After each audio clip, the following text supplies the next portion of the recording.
عبداللطیف کی green Alto حرامی سے اپنی منزل کی جانب رواں دواں تھی۔ وہ اسٹیئرنگ سنبھالے بڑے اطمینان سے گاڑی ڈرائیو کر رہا تھا۔ اس کے برابر میں پیسنجر سیٹ پر فاسٹ فوڈ والے ایک شاپنگ بیگ میں کوئی خاص شے لپٹی ہوئی تھی۔ عبداللطیف نے ایسی بے پرواہی اور لاتعلقی سے اس شاپنگ بیگ کو نظر انداز کر رکھا تھا جیسے اس کی نظر میں بیگ کے اندر پائی جانے والی اس چیز کی کوئی اہمیت ہی نہ ہو۔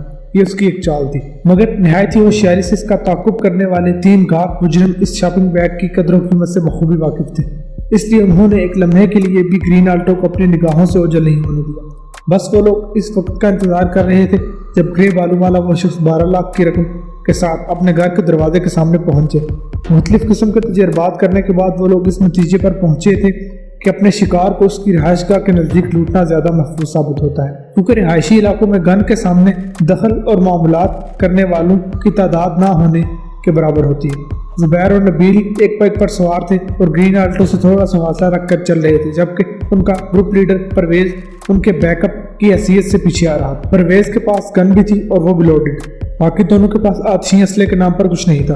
ایسا نہیں تھا کہ وہ لوگ اپنے ساتھ گن رکھتے ہوئے کسی قسم کا ڈر یا خوف محسوس کرتے ہوں گے، لیکن یہ پالیسی کے خلاف تھا، وہ پالیسی جو ان کے لیڈر پرویز نے بنائی تھی۔ اس نے بھی ٹارگٹ کو دمکانے اور حوصلہ کرنے کے لیے اپنے پاس ایک گن رکھی ہوئی تھی۔ وہ لوگ ایسی جامع منصوبہ بندی کے ساتھ اپنے شکار کو گھیرتے تھے، کبھی اس گن کو واقعتاً استعمال کرنے کی ضرورت ہی پیش نہ آئی تھی، بس گن کے بل پر دوست جمانے پر ہی اکتفا ہو جاتا۔ 6.5 ماہ کے وقفے سے وہ تینوں ایک ایک کر کے جیل سے رہا ہو گئے تھے اور اس دھندے میں انہیں اب لگ بھگ 1 سال ہونے کو آیا تھا۔ آج تک ناکامی سے ان کی ملاقات نہیں ہوئی تھی اور اس 1 سال میں وہ کم و بیش 8 کروڑ روپے جمع کر چکے تھے جو انہوں نے اپنی رہائش گاہ میں چھپا رکھے تھے۔ ان کا خیال تھا کہ تھوڑی رقم اور اکٹھا کرنے، اس کے بعد وہ کوئی چھوٹا موٹا کاروبار کر کے شرافت کی زندگی گزارنے لگے۔ یہ محض خود کو بہلا دینے والی بات تھی، حالانکہ وہ اچھی طرح جانتے تھے کہ جس راہ پر وہ چل نکلے ہیں وہاں سے واپسی ناممکن ہے۔ اس دنیا میں جتنی بھی اقسام کے نشے پائے جاتے ہیں، ان میں سب سے خطرناک نشہ دولت کا ہے، کیونکہ ہر نشے کے حصول کے لیے دولت ہی کی ضرورت پیش آتی ہے۔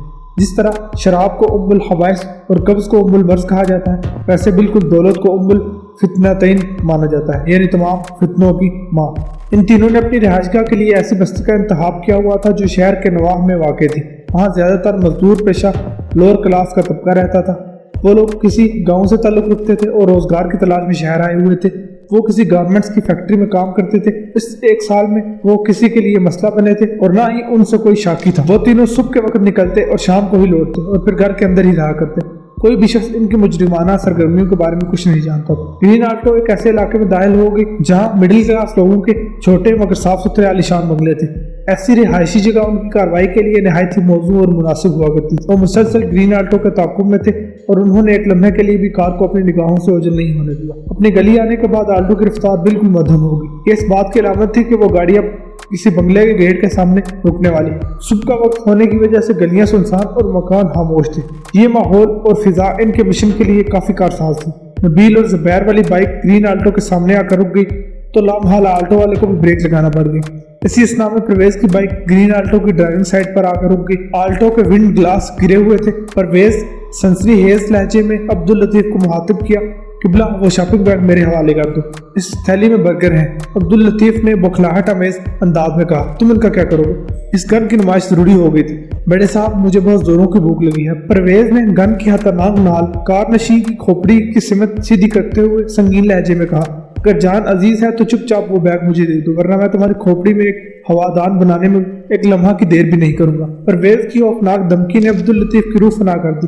اس دوران میں نبیل بھی بائک سے اتر کر کار کے پیسنجر والی سیٹ کے دروازے تک پہنچ چکا تھا۔ اپنی جان ہر کسی کو پیاری ہوتی ہے۔ عبداللطیف ایسی صورتحال میں گر چکا تھا کہ ایک جانب پرویز خطرناک گن ہاتھ میں لیے ہوئے تو دوسری طرف نبیل پیسنجر سائڈ کا دروازہ کھول چکا تھا۔ 12 لاکھ روپے تو وہ ہر صورت لے ہی جاتے۔ عبداللطیف صورتحال کی سنگینی کو بھانپ چکا تھا اور اپنی جان گنوائے بغیر 12 لاکھ روپے ان کے حوالے کر دیے۔ جبران کو اس کوارٹر کے اندر داخل ہوتے وقت کسی دقت کا سامنا نہیں کرنا پڑا۔ وہ اپنی فیلڈ کا پرانا چاول تھا، تالا کسی بھی قسم کا ہو وہ اسے لیڈیز ہینڈ پن کی مدد سے چند سیکنڈ میں کھول لیا کرتا۔ اس ہنر سے فائدہ اٹھاتے ہوئے وہ نہ صرف اس کوارٹر کے اندر پہنچ گیا بلکہ اس نے تمام تالوں کو پہلے کی طرح بند بھی کر دیا۔ اس کوارٹر میں رہنے والے جب بھی واپس آتے تو انہیں مطلق یہ احساس ہی نہ ہوتا کوئی اندرونی کمرے میں چھپا ان کا انتظار کر رہا ہے۔ पिछले 1 साल से इस शहर में लूट मार की वारदातों में रिकॉर्ड इजाफा हो गया था। इनमें ज्यादातर केसेस ऐसे थे कि कोई शख्स बैंक से तगड़ी रकम लेकर निकला, कुछ ही देर बाद किसी पुरसुकून जगह पर इसे लूट लिया गया। इस पॉइंट ने जिब्रान को संजीदगी से सोचने पर मजबूर कर दिया था।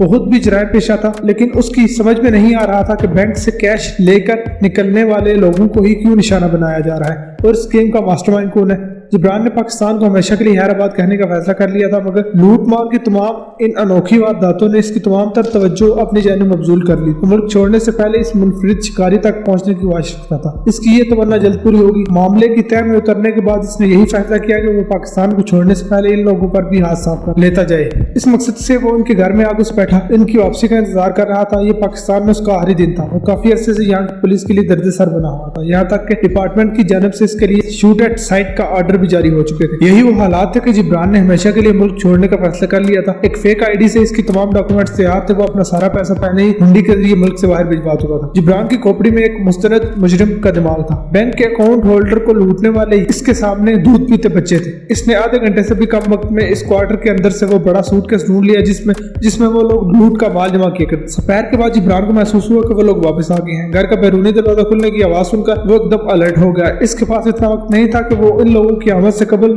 नोटों से भरा हुआ सूटकेस वहां से लेकर गायब हो सकता। मगर दौलत की हिर्स भी एक अजीब शय है। जिस शख्स के पास जितनी ज्यादा दौलत मौजूद हो, इसके अंदर मजीद दौलत हासिल करने की ख्वाहिश इतनी ज्यादा होती जाती है। जिब्रान भी इसी लालची जज्बे के तहत इन तीनों की वापसी का इंतजार कर रहा था कि हाथ लगी दौलत में अगर कुछ इजाफा हो सकता है तो आखिर इसमें बुराई क्या है। जिब्रान ने अपनी गन पर साइलेंसर फिट किया और कमरे में एक तारीक गोशे में पर्दे की आड़ लेकर चुपचाप खड़ा हो गया। 1 मिनट से पहले वो तीनों मज़कूरा कमरे में पहुंच गए। जिब्रान सांस रोककर एक्शन के लिए तैयार हो गया। कमरे में दाखिल होने के बाद उन्होंने दरवाजे को अंदर से लॉक किया। जिब्रान ने नोटों से भरा हुआ वो सूटकेस कमरे पर फर्श पर रख छोड़ा था। सूटकेस पर निगाह पड़ते ही नबील ने चौंकते हुए लहजे में कहा, ये सूटकेस यहाँ कैसे आ गया? इसे तो हमने बड़ी हिफाजत से छुपा कर रखा हुआ था। जुबैर की हैरत बड़ी आवाज उभरी। परवेज ने तशवीश भरे अंदाज में कहा, मुझे कोई गड़बड़ महसूस हो रही है। सूटकेस को खोलकर देखो इसके अंदर रकम मौजूद है या नहीं। नबील और जुबैर आगे बढ़े और उन्होंने चंद सेकंड में एक सूटकेस को खोलकर देख लिया। लूट का माल जूंगा तू सूटकेस के अंदर रखा हुआ था। ये नजारा परवेज ने भी देख लिया। तीनों के सीनों से इत्मीनान भरी सांसें आ रही। जुबैर ने कहा, शुक्र है हमारी रकम बिल्कुल महफूज है। इसे और भी महफूज बनाने के लिए आज वाली कलेक्शन भी सूट केस में रख दो। गन बदस्त जिब्रान पर्दे की ओर से नमदार होते ही ड्रामाई लहजे में बोला, ताकि मैं यहाँ सुकून से रुखसत हो सकूं। इन तीनों ने यकबारगी से जिब्रान की तरफ देखा। जिब्रान के होंठों पर जहरीली मुस्कुराहट फैली हुई थी। परवेज ने गन निकालने के लिए जैसे ही अपने बाजू को हरकत दी, जिब्रान ने इसके हाथ पर फायर कर दिया। एक बेआवाज गोली चली और परवेज के हाथ को छींटती हुई गुजर गई। मजरू हाथ को बेतरह झटकते हुए परवेज ने एक चीख मारी। जिब्रान ने धमकी अमेज लहजे में कहा, मैं यहाँ तुम लोगों के साथ कार्ड्स खेलने नहीं आया, ना ही किसी गपशप के मूड में हूँ। आज तुम तीनों जो रकम लूट कर लाए हो वो भी सूटकेस में डाल दो। अगर तुम लोगों ने शराफत का मुजाहरा नहीं किया तो मेरे बजाय मेरी गन बोलेगी और पलक झपकते में तुम्हें खामोश मौत का तोहफा दे देगी। इन तीनों के वहमो गुमान में भी नहीं था कि जिंदगी में कभी किसी ऐसी सूरत हाल से भी वास्ता पड़ सकता है। परवेज ने हाथ में तकलीफ को बर्दाश्त करते हुए बरहम अंदाज में पूछा, आहर तुम हो कौन, पर तुम्हारी हमसे क्या दुश्मनी है? मैं तुम्हारा बाप हूँ। जिब्रान ने एक एक लफ्ज पर जोर देते हुए खतरनाक लहजे में कहा, जराइम की दुनिया किसी गहरे समंदर जैसी होती है जहाँ हर बड़ी मछली छोटी मछली को खा जाती है और मैं एक खौफनाक मगरमच्छ हूँ। तुमने सुन रखा होगा कि इस दुनिया में कुदरत ने हर शेर के लिए एक सवा शेर पैदा कर रखा है, मगर हम मिलकर भी तो काम कर सकते हैं। परवेज ने जिब्रान की तरफ देखते हुए कहा, समंदर के अंदर बाद मछलियां इत्तेफाक और अखुवत से भी जिंदगी गुजारती हैं। मैं तुम्हारी तजवीज पर गौर करूंगा। जिब्रान ने सोच में डूबे हुए लहजे में कहा, पहले आज की उगाई सूटकेस में रखो। परवेज ने आंखों ही आंखों में जुबैर को इशारा किया। अब्दुल लतीफ से लूटी हुई 12 लाख की रकम का शॉपिंग बैग इसकी कस्टडी में रख दिया। जुबैर ने मज़कूरा रकम बैग से निकालकर सूटकेस में गिरा दी। जिब्रान ने स्पॉट आवाज में कहा, मैंने तुम्हारी तजवीज पर संजीदगी से गौर किया है, मगर अफसोस हमारा एक साथ काम करना मुश्किल है। I am sorry. क्यों मुमकिन नहीं? परवेज ने सिटपटाए हुए लहजे में कहा। जिब्रान ने बेरहम लहजे में जवाब दिया, मैं मर्दों के साथ काम करना पसंद करता हूँ, मुर्दों के साथ नहीं। तो क्या हम तुम्हें मुर्दे नजर आते हैं? जुबैर ने तलही भरे लहजे में पूछा। यस। जिब्रान ने दो टोक अल्फाज में कहा। कबल इसके इन तीनों में से कोई समझता? जिब्रान ने एक के बाद तीसरे अपनी गन से 3 बेआवाज फायर किए। इसका निशाना सच्चा था। अगले ही लम्हे वो तीनों अपने सुराखदार खोपड़ियों के साथ दब से जमीन बोस हो गए। जिब्रान ने थोड़ी देर पहले इन तीनों के बारे में जो कहा था इसे सच भी साबित करके दिखा दिया। परवेज, जुबैर और नबील वाकयातन मुर्दा होने का एजाज हासिल कर चुके थे। समदानी भाई ने आज अपनी दुकान का रुख नहीं किया था। इसे एक जरूरी काम निपटाना था, इसलिए वो अपनी जेर तामीर बंगले की जानिब चला गया। शाम से थोड़ी देर पहले इसके सेल फोन की घंटी बजी। इसने कॉल रिसीव करते हुए कहा, हाँ जिब्रान भाई हुक्म। समदानी भाई, मैं कल सुबह पाकिस्तान से बाहर जा रहा हूँ। जिब्रान ने बताया, आपसे कुछ भिजवाना है? मैं आपकी शॉप पर आ रहा हूँ, आप कब तक वहाँ मौजूद होंगे? आज मैंने शॉप नहीं खोली, समदानी ने जवाब दिया। मैं इस वक्त अपने ज़ेरे तामीर बंगले पर हूँ, आप यहाँ आ जाए। लैपटॉप मेरे पास ही है, बेफिक्र होकर आ जाए, आपका काम हो जाएगा। मैं 15-20 मिनट में आ रहा हूँ। मैंने आपका ज़ेरे तामीर बंगला देख रखा है और इत्तेफाक से इस वक्त मैं इसी लोकेशन के नजदीक हूँ। जिब्रान ने कहा, मैं आपका इंतजार कर रहा हूँ। समदानी भाई ने अपना आयत भरे लहजे में कहा, और इसी बहाने के साथ बैठकर चाय पियेंगे और थोड़ी बहुत गपशप भी हो जाएगी। जरूर भाई, जिब्रान का जवाब है। ठीक 20 मिनट बाद जिब्रान ने एक बड़े साइज के सूटकेस के साथ हमदानी भाई के ज़ेरे तामीर बंगले पर पहुंच गया। हमदानी ने पहले अपने मज़कूरा बंगले का विजिट किया, फिर लाल में बिछी कुर्सियों पर आ बैठे। नजदीक ही मेज पर हमदानी का लैपटॉप मौजूद रखा हुआ था। आपने मुझे कल इशारा तो दिया था, मगर बताया नहीं था कि कितने बजे आएंगे। हमदानी ने कहा, आज मुझे यहाँ आना पड़ गया, इसलिए मैं लैपटॉप साथ ले आया था ताकि आपको किसी परेशानी का सामना ना पड़े। आप मेरे बहुत पुराने कस्टमर हैं, आपकी ट्रांजैक्शन हासिल तगड़ी होती है, जिससे मेरा कमीशन बहुत ज्यादा बनता है। आप जैसे प्राइम कस्टमर की कर्म नवाजी की ही बदौलत मैं ये बंगला बनाने में कामयाब हूँ। ये घड़े किस मकसद के लिए खोद रहे हैं? जिब्रान ने लान की जानिब इशारा करते हुए कहा, यहाँ पाइप और पाम के दरख्त लगाने का इरादा है। हमदानी ने जवाब दिया, बहुत खूब। जिब्रान ने सताशी अंदाज में कहा, माशाअल्लाह आपने बड़ा आलिशान बंगला बनवाया है, मुझे उम्मीद है 1-1.5 माह में ये मुकम्मल हो जाएगा। जिब्रान भाई, ये तो काम करने वाले लेबर के रहमो करम पर है। हमदानी भाई ने मोतदिल अंदाज में कहा, जैसे ही वो लोग ग्रीन सिग्नल देंगे हम यहाँ शिफ्ट हो जाएंगे। वैसे आपका कब का वापस आने का प्रोग्राम है? मैं इस बंगले में आपको एक शानदार पार्टी देना चाहता हूँ। मुझे अफसोस है मैं आपकी ये ख्वाहिश पूरी नहीं कर सकूंगा भाई। जिब्रान ने ठोस अंदाज में कहा, वो क्यों भाई? हमदानी ने थर्मास में चाय निकालते हुए इस्तफसार किया, मैं हमेशा के लिए पाकिस्तान छोड़कर बाहर जा रहा हूँ। जिब्रान ने बताया, समझ लीजिए मेरा आखिरी ट्रांजैक्शन है। ओह, हमदानी ने मुस्तफसाना अंदाज में कहा, ये आपका अगर आखिरी काम है तो मैं इसे अच्छे तरीके से इंजाम दूंगा। अमाउंट कितना है?